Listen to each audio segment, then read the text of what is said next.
आज का जो टॉपिक है, आज का टॉपिक लीनियर रिग्रेशन का। लीनियर रिग्रेशन एक्चुअली एक स्टैटिस्टिकल मॉडल है। आप लोगों ने शायद पढ़ा होगा स्टैट के अंदर इस टॉपिक को। लीनियर रिग्रेशन यानी कि अभी तक जो हम देखते हैं ना डिसीजन ट्री एल्गोरिथम, वो ऐसा है कि अगर आपको कोई डाटा ऐसा हो जिसमें कैटेगरीज हो, यानी यस और नो कैटेगरी हो, क्लासिफिकेशन करनी हो, बुलियन आंसर चाहिए आपको, मल्टी कैटेगरीज आंसर चाहिए, तो आप उस केस में क्या करते हैं कि आप वो डिसीजन ट्रीज यूज करते हैं। लेकिन अगर आपको कुछ ऐसा डाटा हो जिसमें आपको सपोज करें स्टॉक प्रिडिक्शन करनी है, आपको टेम्परेचर फोरकास्ट करना है, आपको किसी प्रोडक्ट की ऑप्टिमाइज्ड प्राइस फाइंड करनी है, या आपने कोई ऐसा देखना है कि जी मैं इतनी एडवर्टाइजमेंट कर रहा हूँ तो मेरी सेल में कितना फर्क पड़ रहा है, तो ये जो तमाम चीजें हैं ये एक्चुअली ये लाई करती हैं कंटिन्यूअस आउटपुट।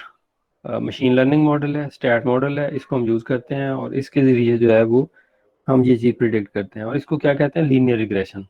एक लीनियर होता है और दूसरी लॉजिस्टिक होती है। तो लीनियर रिग्रेशन, अब लीनियर रिग्रेशन जो है वो एक स्टैटिस्टिकल मॉडल है। पहली बात, मशीन लर्निंग जो है वो एक ऐसा फील्ड है जो मैथमेटिक्स पे, स्टैट पे, ठीक है, और मल्टी डिसिप्लिनरी जो डोमेन्स हैं उसके ऊपर ओवरलैप करता है। तो लीनियर रिग्रेशन में ऐसा होता है कि सपोज करें ये जो आपके सामने एक ग्राफ नज़र आ रहा है या उसमें एक डाटा नज़र आ रहा है, इस डेटे में अगर आपने एक ऐसी लाइन सर्च करनी है जो कि तमाम पॉइंट्स को टच कर रही हो, अगर वो पॉसिबल नहीं है तो तमाम पॉइंट्स से इतने फासले पे गुजर रही हो कि वो कम से कम एरर दे रही हो, ठीक है, तो ये जो लाइन है इसे क्या कहते हैं? Regression line. Regression analysis is a powerful statistical method that allows you to examine the relationship between two or more variables of interest. इसमें speed of vehicle versus travel distance, speed of vehicle, speed of car versus time spent। तो इसी तरह से आप किसी commercial पे पैसे लगाते हैं और उससे सेल इंक्रीज होती है, तो ये दो वेरिएबल्स हैं कि आप कमर्शियल बढ़ाते जा रहे हैं, आपकी सेल बढ़ती जा रही है। इसी तरह से ये जो रिलेशंस हैं इनको आप फाइंड आउट कर सकते हैं। इसमें हम डिटरमिन कर सकते हैं कि जो प्रिडिक्टर है उसकी स्ट्रेंथ कितनी है, यानी इंडिपेंडेंट वेरिएबल का डिपेंडेंट वेरिएबल के ऊपर कितना इफेक्ट है। फोरकास्टिंग और उसके इफेक्ट्स देख सकते हैं, इसी तरह से कोई फोरकास्टिंग ट्रेंड्स भी देख सकते हैं। तो linear regression versus logistic regression, आप ये बात ध्यान में रखिएगा कि जो लीनियर रिग्रेशन है ये डाटे को एक लाइन या लीनियर लाइन से सेपरेट करती है। जो लॉजिस्टिक रिग्रेशन होती है उसमें ये होता है कि डाटा जो है ना वो आपका इस तरह से स्प्लिट होता है कि सपोज करें जी 0 से लेकर 1 तक आउटपुट आनी है, तो 0 से 49 तक जो आ रही है वो 0 की तरफ चली जाती है, और 50 प्लस से 1 तक जो आ रही है, यानी 0.5 से लेकर 1 तक जो आ रही है, वो आपकी वैल्यू जो है वो 1 की तरफ चली जाती है। तो जो कोर कंसेप्ट है उसमें वो यही चीज़ें हैं कि उसमें लीनियर लाइन होती है, उसमें नॉन लीनियर लाइन होती है। कभी देखी है लॉजिस्टिक रिग्रेशन या उसकी लाइन? शायद आपने कुछ स्लाइड में देखी हो। तो वो कुछ ना ये इस तरह से ग्राफ बन रहा होता है। मैं हाल दो शायद कोई इसको कोशिश करता हूँ कि ये यूं इस तरह से बन रहा होता है, ठीक है। तो वो जो इस लाइन से नीचे होते हैं वो एक क्लास में आ जाते हैं, उस लाइन से जो ऊपर होते हैं वो दूसरी क्लास में। तो जो लीनियर रिग्रेशन है इसमें कंटिन्यूस वेरिएबल्स होते हैं और जो लॉजिस्टिक है उसमें कैटेगोरिकल वेरिएबल्स होते हैं, ठीक है। इसी तरह से उसकी एक्यूरेसी जो है वो स्क्वायर ऑफ डिस्टेंस से आप उसकी मेजर कर सकते हैं। और लॉजिस्टिक में कन्फ्यूजन मैट्रिक्स होता है कि कितने सही उसने क्लासीफाई किए, कितने गलत किए, एटसेट्रा। तो सिलेक्शन क्राइटेरिया क्या है? सिलेक्शन क्राइटेरिया में क्लासिफिकेशन एंड रिग्रेशन कैपेबिलिटीज़ होनी चाहिए कि डाटा अगर आपके पास मल्टी वैल्यूड आउटपुट है तो वो शायद आप लॉजिस्टिक रिग्रेशन से उसको सॉल्व ना कर सकें। इसी तरह से डाटा क्वालिटी का होगा, अगर डाटा अच्छा होगा, स्टैंडर्ड का होगा, तो फिर उसके ऊपर आप ये अप्लाई कर सकते हैं, ठीक है। और ये जो डाटा वाली बात है, ये जितना अच्छा डाटा होगा वो मशीन लर्निंग एल्गोरिदम उतने बेहतर बात करेंगे। जितने डाटा में प्रॉब्लम्स होंगे वो उतने ही उसको वास्टली क्लासीफाई करेगा। कंप्यूटेशनल कॉम्प्लेक्सिटी जो है वो आप इसको यानी आप वो जहन में रखें, एल्गोरिदम जो होते हैं एन है, लॉग एन है, एन लॉग एन है, या लॉग एन स्क्वायर है, फिक्टोरियल है। तो इसमें आप कॉम्प्लेक्सिटी देखें तो वो आपको को 5-6 कैलकुलेशन है जो हर पॉइंट के साथ करनी है, ठीक है। एवरेज कैलकुलेट करनी है, एवरेज का हर पॉइंट से डिस्टेंस कैलकुलेट करना है। तो इस तरह से आप ये कंप्यूटेशनल कॉम्प्लेक्सिटी जो है उसको एस्टिमेट कर सकते हैं। कंप्रिहेंसिबल एंड ट्रांसपेरेंट है। कंप्रिहेंसिबल का मतलब ये है कि अंडरस्टैंडेबल है, आप समझ सकते हैं कि ये मॉडल एक्चुअल में वर्क कैसे कर रहा है, बिल्कुल नज़र आ रहा होता है कि ये line, equation of line y equal to M X plus B जो बनी है वो आपके पास किस तरह से बनी है, ठीक है। अनलाइक जो न्यूरल नेटवर्क्स हैं वो ब्लैक बॉक्स की तरह होते हैं, उसमें आप जस्ट इनपुट देते हैं, आपको आउटपुट मिलती है, तो वो आप उसको उस तरह से नहीं समझ सकते, वो ट्रांसपेरेंट नहीं होते। ये उसको यूज़ केसेस आप कह लें या उसको कैसे आप यूज़ कर सकते हैं। सेल्स एंड ट्रेंड्स एस्टिमेट, कोई कंपनी है वो किसी चीज़ के ऊपर प्रमोशन के ऊपर पैसे लगाती है, फिर देखती है सेल कितनी इंक्रीज हुई, फिर प्रमोशन के ऊपर पैसे लगाती है, फिर देखती है सेल कितनी इंक्रीज हुई, और ये वो कंटिन्यूसली काम करती रहती है, ठीक है। तो उससे उसके पास एक डेटा सेट बन जाता है, तो उससे वो फ्यूचर ट्रेंड्स को फोरकास्ट कर सकती है, देख सकती है। Analysing impact of price change, यानी आप कोई प्राइस इंक्रीज करते हैं, डिक्रीज करते हैं, तो प्राइस प्रोडक्ट की सेल के ऊपर उसका क्या असर होता है, इसको देख सकते हैं। Financial services like insurance domain है, उसमें आप असेसमेंट कर सकते हैं। तो मकसद ये है कि जहाँ आपको कोई करेंसी लेंथ, कोई इस तरह की जो कंटिन्यूस टेम्परेचर वेरिएबल का सामना हो, तो वहाँ आप ये लीनियर रिग्रेशन यूज़ कर सकते हैं। लीनियर रिग्रेशन में हमेशा जो है डाटा आपका, उसमें कुछ इंडिपेंडेंट वेरिएबल्स होते हैं, कुछ डिपेंडेंट वेरिएबल्स होते हैं। कन्वेंशनली हम इंडिपेंडेंट वेरिएबल को एक्स से और डिपेंडेंट वेरिएबल को वाई से रिप्रेजेंट करते हैं, या आप कह सकते हैं वो उसकी प्रिडिक्शन या आउटपुट होती है। अगर इंडिपेंडेंट वेरिएबल इंक्रीज कर रहा है और साथ ही डिपेंडेंट वेरिएबल भी इंक्रीज कर रहा है, ठीक है, तो इस तरह का जो रिलेशन है आपका, ये इसको हम कहते हैं पॉजिटिव रिलेशन। दोनों वेरिएबल्स में पॉजिटिव रिलेशन है। इसकी एग्जांपल ऐसे ले लें कि कार की स्पीड बढ़ाते जा रहे हैं, ट्रेवल डिस्टेंस बढ़ता जा रहा है अगर आपके पास टाइम कांस्टेंट है। इसी तरह से अगर आप कार की स्पीड का और उसका टाइम का ले लें, डिस्टेंस को कॉमन रख लें, तो वो जो है वो नेगेटिव रिलेशन होगा, यानी इंडिपेंडेंट वेरिएबल अगर इंक्रीज कर रहा है तो डिपेंडेंट वेरिएबल डिक्रीज कर रहा होगा।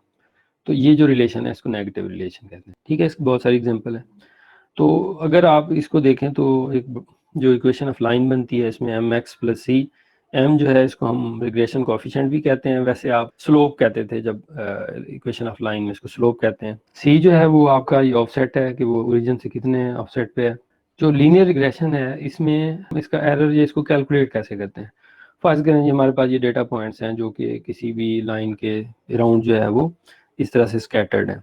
अब असल में एक पॉइंट था जो आपको ग्रीन कलर में नज़र आ रहा है एक्चुअल, और जो एस्टिमेट हुआ वो रेड कलर में नज़र आ रहा है। तो इन दोनों के दरमियान जो स्ट्रेट डिस्टेंस है, इस डिस्टेंस को कैलकुलेट करके उसका स्क्वायर लेते हैं, तो ये लीस्ट स्क्वायर मेथड है एरर कैलकुलेट करने का। तो इस केस में हम क्या करते हैं कि हर डेटा पॉइंट का उसका जो लाइन है उससे डिस्टेंस निकालते हैं, और उस डिस्टेंस की बेस के ऊपर जो है वो हम देखते हैं कि ये जो लाइन है ये बेस्ट फिट है या इससे बेहतर लाइन जो है वो कैलकुलेट की जा सकती है। इसी तरह से अगर आप देखें तो स्पीड है इंक्रीज हो रही है, डिस्टेंस इंक्रीज हो रहा है, पॉजिटिव रिलेशन है, ठीक है। और ये इसमें से वाई जो है वो आप डिस्टेंस ट्रेवल्ड है, और बाकी चीज़ें जो है आप अंदाजा लगा सकते हैं। इसी तरह से स्पीड है, और अगर आपने डिस्टेंस कम कोई फिक्स रखी हुई है, तो वो जो टाइम होगा वो, सॉरी ये इसको नीचे आना चाहिए था, तो टाइम जो है वो डिक्रीज होगा। स्पीड इंक्रीज होती जाएगी, डिस्टेंस सेम है, आप जो है ये एक नेगेटिव रिलेशन है, ठीक है। इसको भी उसी तरह से आप जो है वो एक्सप्रेस कर सकते हैं डिफरेंट चीज़ों को। ये एक बेसिक सा ग्राफ है जिसमें आपको कुछ डेटा पॉइंट नज़र आ रहे हैं। डेटा पॉइंट जो है वो ये 1 2 3 4 5 6 5 या 6 पॉइंट्स हैं। तो अगर इन पॉइंट्स को के ऊपर हमने लीनियर रिग्रेशन कैलकुलेट करनी हो तो वो किस तरह से कर सकते हैं। वो ये कि ये हमारे पास x इनपुट्स हैं, इसी तरह से ये y आउटपुट्स हैं। अब हमने इन दोनों का मीन कैलकुलेट करना है, यानी x का मीन और y का मीन सम करके 5 पे डिवाइड करेंगे, मीन आ जाएगा। y को सम करके 5 पे डिवाइड करेंगे तो उसका मीन आ जाएगा। तो वो जो मीन पॉइंट है वो आपका एक किस्म का आप समझ लें कि जो x के केस में है वो 3 आ रहा है, और जो y के केस में है वो 3.5 आ रहा है। ओके, अब क्या करते हैं कि अब ये यानी x का जो x पॉइंट है, x1 x2 x3, x1 का मीन से डिस्टेंस, x2 का मीन से डिस्टेंस, ये सारा डिस्टेंस हम कैलकुलेट कर लेते हैं। इसी तरह से y और उसका जो मीन है उससे भी डिस्टेंस कैलकुलेट कर लेते हैं। अब इन दोनों को हम क्या करते हैं, मल्टीप्लाई कर देते हैं, sorry x minus x square का वो x माइनस एक्स मीन का स्क्वायर ले लेते हैं, और x माइनस एक्स और y माइनस वाई बार जो है इसको मल्टीप्लाई कर दें। तो अब इन दोनों कॉलम्स को अगर सम करें, जो x minus X bar square है और x minus X bar into Y minus Y बार। तो ये हमारे पास एक्स के इसमें समेशन 10 आ रही है और जो वाई के केस में है वो यानी उनकी मल्टीप्लिकेशन के केस में समेशन 4 आ रही है। ये चीज़ क्या बता रही है कि वो जो पॉइंट्स हैं वो कितने स्कैटर्ड हैं, वो मीन से कितने दूर हैं, है ना। वो जितने करीब होंगे, ये वैल्यू जितनी कम है, सपोज करें इनकी वैल्यूज का आंसर जो है वो 0 आ रहे हैं, तो इसका मतलब है वो लाइन तमाम पॉइंट्स को टच कर रही है। तो अब इसमें जो कोएफिशिएंट है वो कैसे कैलकुलेट करते हैं। कोएफिशिएंट कैलकुलेट करने के लिए ये फार्मूला है वो ये है, m यानी जो रिग्रेशन कोएफिशिएंट है equals to summation of x minus X bar y minus Y bar divide by summation of x minus X bar square. तो 4/10 है जो कि 0.4 आ गया। तो ये हमारे पास m आ गया। दूसरा हमें क्या चाहिए, हमें वो जो इक्वेशन होती है y equal to mx plus c, उसमें हमें जो दूसरी चीज रिक्वायर्ड है वो c कैलकुलेट। m भी हमें पता है, x भी पता है, और इससे क्या होता है सी कैलकुलेट कर लेते हैं। तो ये 3.6 पुट किया यहाँ पे equal to 0.4 into 3 plus C.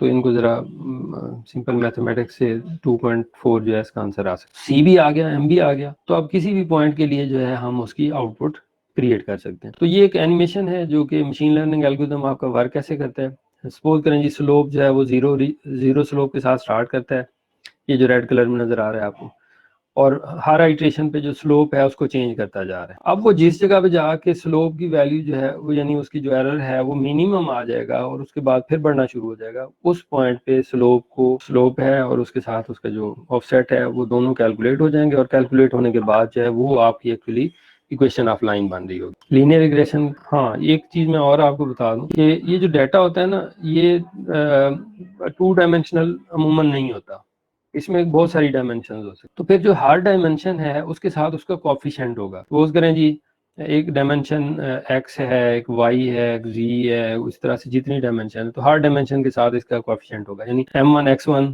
Plus m2 x2 plus m3 x3 so on, जितनी डायमेंशन होंगी। अब जिसका कोएफिशिएंट ज्यादा बड़ी वैल्यू के साथ होगा उसका उस इक्वेशन में इफेक्ट ज्यादा होगा। तो ये जो लीनियर रिग्रेशन है ये मल्टी एट्रीब्यूट के ऊपर भी आप अप्लाई कर सकते हैं, लेकिन जो इसकी आउटपुट होगी वो एक ही होगी, वो वही वैल्यू होगी जिसको आपने प्रिडिक्ट करना है। ठीक है, वो जो लॉजिस्टिक के केस में 0-1 के दरमियान लाई करेगी, और जो लीनियर रिग्रेशन है उसके केस में वो इसमें लाई करेगी, क्या कहते हैं उसको, जो भी वैल्यू होगी, प्राइस है वो या कुछ और है।